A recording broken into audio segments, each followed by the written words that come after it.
ser semejante a Jesús, esta es la meta expuesta por Juan el Amado. El que dice que permanece en él, debe andar como él anduvo. Primera de Juan 2, 6.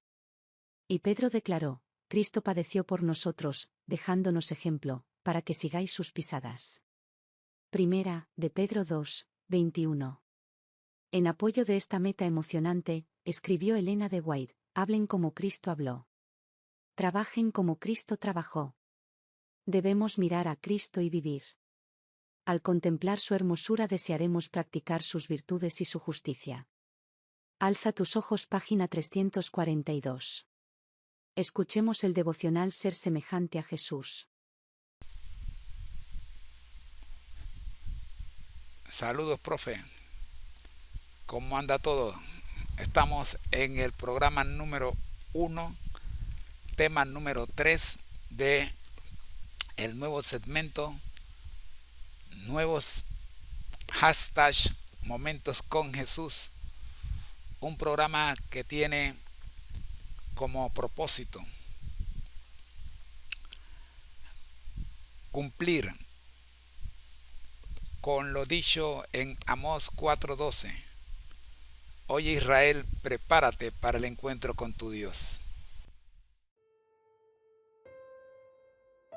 La Biblia nos dice que nos pongamos toda la armadura de Dios. Efesios 6:11. Esta armadura incluye la verdad, la justicia y la fe. Pero también incluye algo más, la luz. Estamos llamados a ser guerreros de la luz, brillando intensamente en un mundo oscuro. La oración es nuestra línea directa con Dios. Es la forma en que hablamos con Él, compartimos nuestros corazones y buscamos su guía. Cuando oramos, nos abrimos a su luz. Esta luz nos ayuda a ver el camino que Él tiene para nosotros, nos da fuerzas cuando somos débiles y consuelo cuando tenemos miedo. Tristemente, muchas personas se han olvidado de la importancia de Dios, se han alejado de su luz y han vagado en la oscuridad. Persiguen cosas que realmente no importan, dinero, fama, posesiones. Pero estas cosas nunca traerán alegría duradera. Pueden encontrar placer temporal, pero la verdadera paz proviene de conocer a Dios. Proviene de experimentar su amor y perdón. Proviene de vivir una vida que le agrada. Cuando nos distanciamos de Dios, la duda se cuela como una sombra. Empezamos a cuestionar su bondad. Dudamos de su amor. Perdemos de vista sus promesas. Esta duda puede ser paralizante. Puede impedirnos experimentar la plenitud de vida que Dios quiere para nosotros. Puede llevarnos por caminos de pecado y destrucción. Sección 4. Encontrando la luz en la oscuridad. ¿Por qué dudamos? ¿Por qué permitimos que la oscuridad entre en nuestros corazones? A menudo es porque hemos dejado de hablar con Dios. Hemos dejado de leer su palabra. Hemos dejado de pasar tiempo en su presencia. Pero hay buenas noticias. Incluso cuando tropezamos, el amor de Dios permanece. Él siempre está esperando que volvamos a Él. Siempre está dispuesto a perdonar y restaurar. Sección 5. Siguiendo sus pasos. Jesús dijo, Yo soy la luz del mundo. El que me sigue no andará en tinieblas, sino que tendrá la luz de la vida. Juan 8:12. Cuando seguimos a Jesús, estamos caminando en la luz. Estamos eligiendo vivir de acuerdo a sus enseñanzas. Estamos eligiendo amar a los demás como Él nos ama. Estamos eligiendo ser una fuerza para el bien en el mundo. Sección 6. Un faro de esperanza. El mundo necesita más luz. Necesita más personas que estén dispuestas a reflejar el amor y la gracia de Dios. Necesita más personas que estén dispuestas a defender lo que es correcto, incluso cuando sea difícil. Comprometámonos a vivir vidas que estén llenas de la luz de Dios. Seamos faros de esperanza en un mundo que la necesita desesperadamente, brillando intensamente para Él, hoy y todos los días. Hola a todos. Hoy voy a compartir una hermosa reflexión de Elena G. de White. Se trata de la oración del pan de cada día y lo que realmente significa para nosotros. En Mateo 6:11, Jesús nos enseñó a orar. Danos hoy nuestro pan de cada día. Esto no es solo una petición de alimento, sino un recordatorio para confiar en Dios todos los días. Elena G. de White nos recuerda que incluso si no tenemos suficiente para mañana, la promesa de Dios es segura. David dijo en los Salmos: Joven fui, y he envejecido, y no he visto justo desamparado, ni su descendencia que mendigue pan. Jesús, quien cuidó de su madre y la ayudó en Nazaret, entiende la lucha de cada madre por proveer para sus hijos. Él tiene compasión por los pobres y los que sufren, extendiendo su mano para bendecirlos. Y en la oración que nos enseñó, nos recuerda que debemos acordarnos de los necesitados. Pero, esta oración por el pan de cada día también apunta a una necesidad más profunda, nuestra nutrición espiritual. En Juan 6:27, Jesús nos dice que trabajemos por el alimento que perdura para la vida eterna. Él dice: Yo soy el pan vivo que descendió del cielo, si alguno comiere de este pan, vivirá para siempre. Recibir a Cristo a través de su palabra y el Espíritu Santo abre nuestros corazones a la verdad de Dios, nutriendo nuestras almas. Cada día, al orar y leer su palabra, debemos pedirle a Dios que nos revele su verdad y nos fortalezca para el día que tenemos por delante. Al pedir diariamente bendiciones tanto físicas como espirituales, aprendemos a confiar en el cuidado constante de Dios. Esto nos lleva a una comunión más profunda con Él, refrescando nuestras almas sedientas en la fuente de la vida. Así que, oremos diariamente por nuestro pan de cada día, y abracemos la comunión íntima con Cristo que nos nutre y nos sostiene. Gracias por acompañarme hoy. Sean bendecidos, y nos vemos la próxima vez.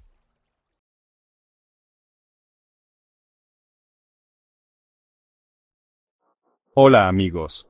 Hoy quiero compartir algunas reflexiones profundas de Ellen G. White sobre cómo abrazar un espíritu de perdón. Se trata de aprender a perdonar a los demás mientras buscamos el perdón de nuestro Padre Celestial. En Mateo capítulo 6 versículos 14 y 15, Jesús nos enseña a orar: Perdónanos nuestras deudas como también nosotros perdonamos a nuestros deudores. Estas palabras son un recordatorio de que la misericordia de Dios hacia nosotros se mide por la misericordia que mostramos a los demás. Esta es una condición poderosa, pero a menudo se malinterpreta o se pasa por alto. Uno de los pecados más comunes y dañinos es aferrarse a un espíritu implacable. Muchos de nosotros albergamos animosidad o venganza, y luego nos dirigimos a Dios pidiendo perdón mientras nosotros perdonamos a los demás. ¿Realmente entendemos esta oración? Si lo hiciéramos, nos daríamos cuenta de la audacia que se requiere incluso para pronunciarla. Dependemos diariamente de la misericordia perdonadora de Dios. Entonces, ¿cómo podemos aferrarnos a la amargura y la malicia hacia nuestros semejantes pecadores? Imaginen si practicáramos los principios de esta oración en nuestra vida diaria. La transformación en nuestras iglesias y en el mundo sería simplemente milagrosa. Romanos capítulo 12, versículos 9 y 10, nos anima a que nuestro amor sea genuino, a aborrecer el mal y a aferrarnos a lo que es bueno. Pablo destaca la distinción entre el amor puro impulsado por Cristo y la imitación vacía y engañosa que se encuentra en el mundo. Como cristianos, estamos llamados a ser amables, compasivos y misericordiosos, pero también debemos mantenernos firmes contra el pecado. Inspirados por el Espíritu de Cristo, aprendemos a detestar el pecado, y al mismo tiempo, estamos dispuestos a hacer cualquier sacrificio para salvar al pecador. Por lo tanto, encarnemos este espíritu de perdón y dejemos que nuestras vidas sean un testimonio del poder transformador de la verdadera fe bíblica. Gracias por ver, y recuerden darle me gusta y suscribirse para obtener más contenido inspirador.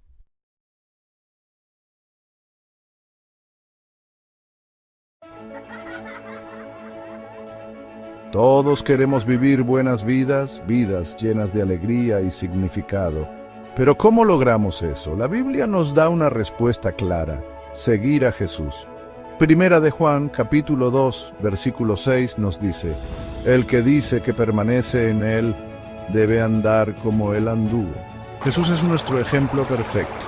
Primera de Pedro, capítulo 2, versículo 21 dice: Pues para esto fuisteis llamados, porque también Cristo padeció por nosotros, dejándonos ejemplo, para que sigáis sus pisadas. Él, nos mostró el camino para vivir una vida de amor, propósito y servicio. Cuando seguimos a Jesús, encontramos la verdadera felicidad y plenitud. Fuimos creados para ser como Él, para reflejar su amor y carácter al mundo. Nuestro viaje comienza con una decisión simple: seguir los pasos de Jesús y esforzarnos por vivir como Él vivió. Vivir como Jesús significa más que solo creer en Él. Significa poner nuestra fe en acción todos los días. Elena G. de White escribió: «La vida de Cristo que ustedes viven los hará un sabor de vida para vida». Manuscritos, volumen 13, página 123. ¿Qué hizo Jesús?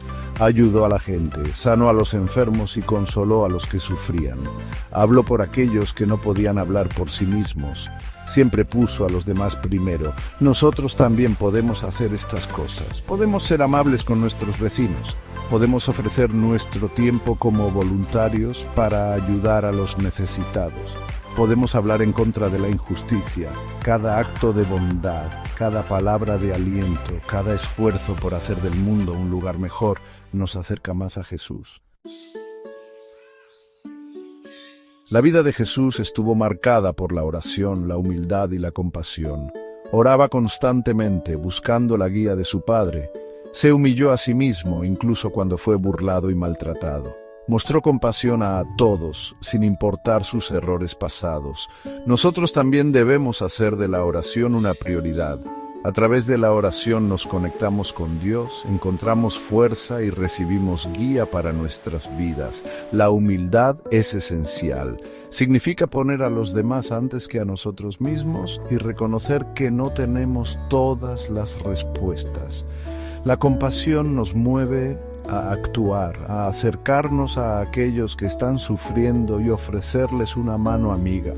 Estas cualidades, nutridas por la gracia de Dios, nos transforman de adentro hacia afuera, haciéndonos más y más como Jesús.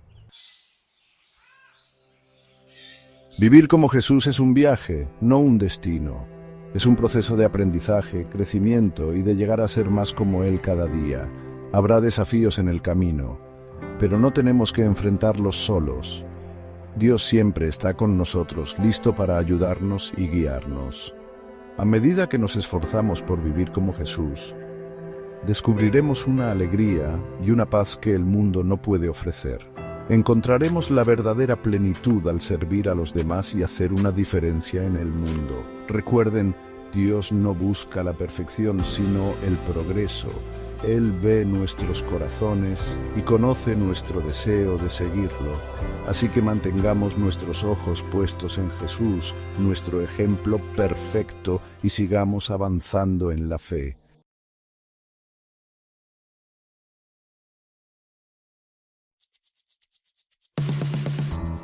En la bulliciosa ciudad de Colosas, bajo la sombra del dominio romano, vivía un esclavo llamado Onésimo. La vida había sido dura para él, carente de libertad y dignidad. Servía a un hombre rico llamado Filemón, un miembro prominente de la comunidad cristiana primitiva.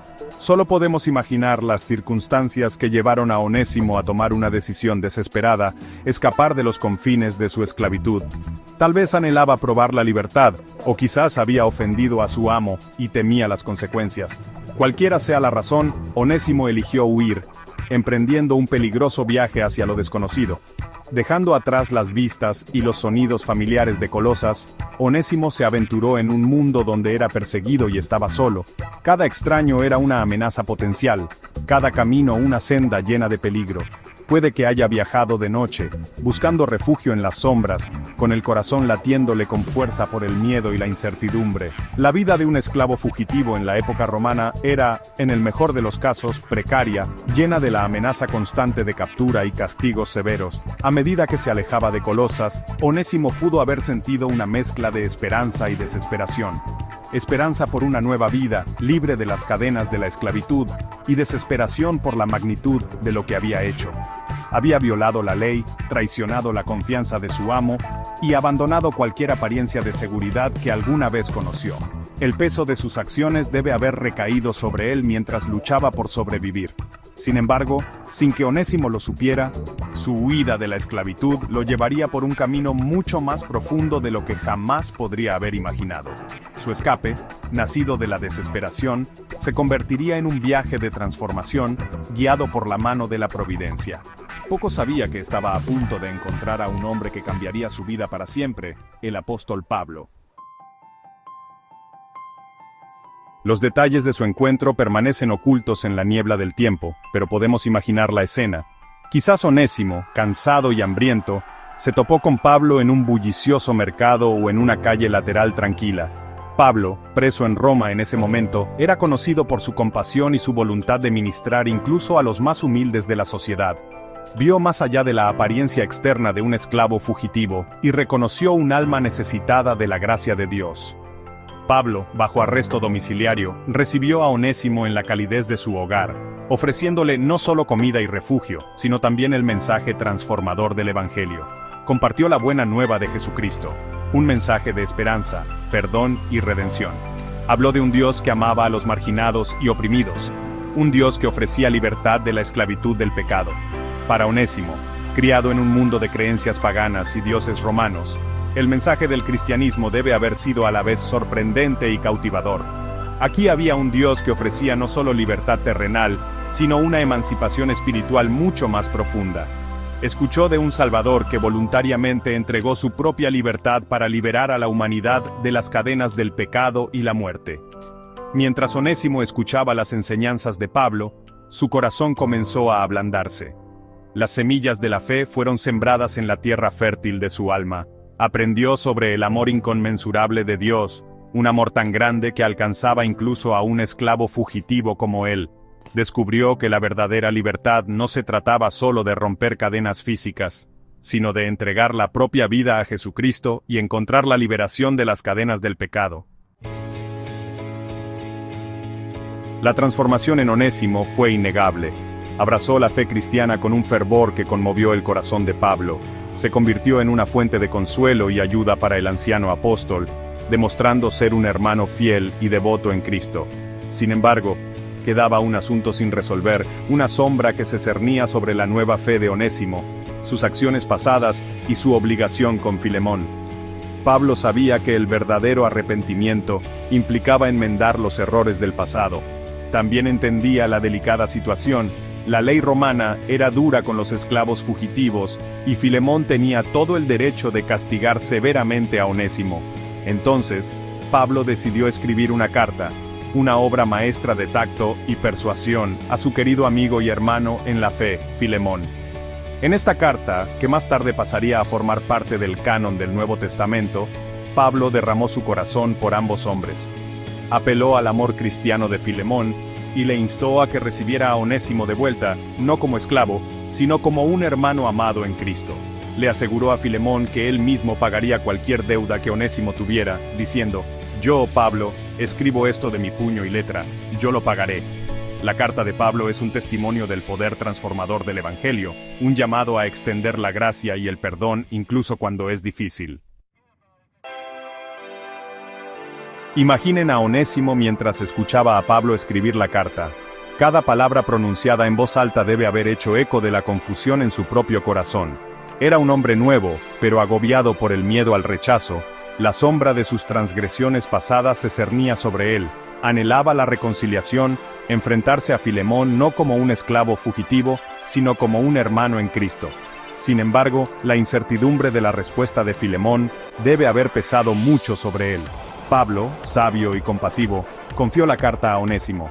Este viaje de regreso a Colosas fue diferente a su escape desesperado.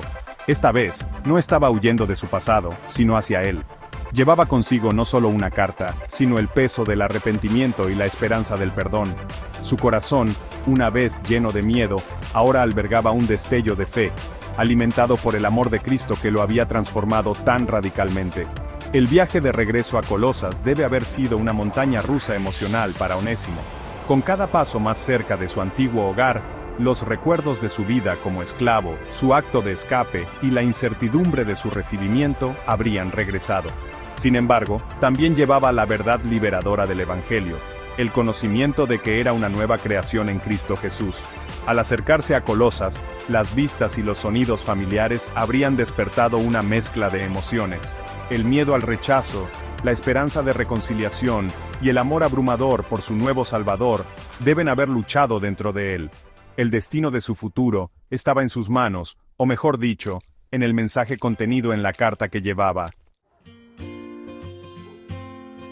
La Biblia no nos dice explícitamente cómo respondió Filemón al regreso de Onésimo y a la sincera súplica de Pablo. Sin embargo, la tradición de la iglesia primitiva sugiere que Filemón, conmovido por las palabras de Pablo y el cambio evidente en Onésimo, eligió perdonarlo.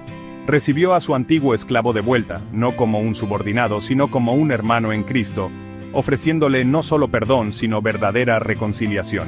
Este acto de perdón dice mucho sobre el poder del Evangelio para derribar barreras y transformar corazones. Filemón, al elegir perdonar a Onésimo, demostró la esencia misma del amor cristiano, un amor que trasciende las normas sociales, los derechos legales y las ofensas personales. Eligió extender la gracia y la misericordia, reflejando la gracia y la misericordia inconmensurables que él mismo había recibido de Dios. Sin embargo, la historia de Onésimo no termina con el perdón de Filemón. Existe una hermosa tradición que sugiere que Onésimo, profundamente conmovido por la gracia que recibió, continuó sirviendo a Filemón no por obligación, sino por amor y gratitud.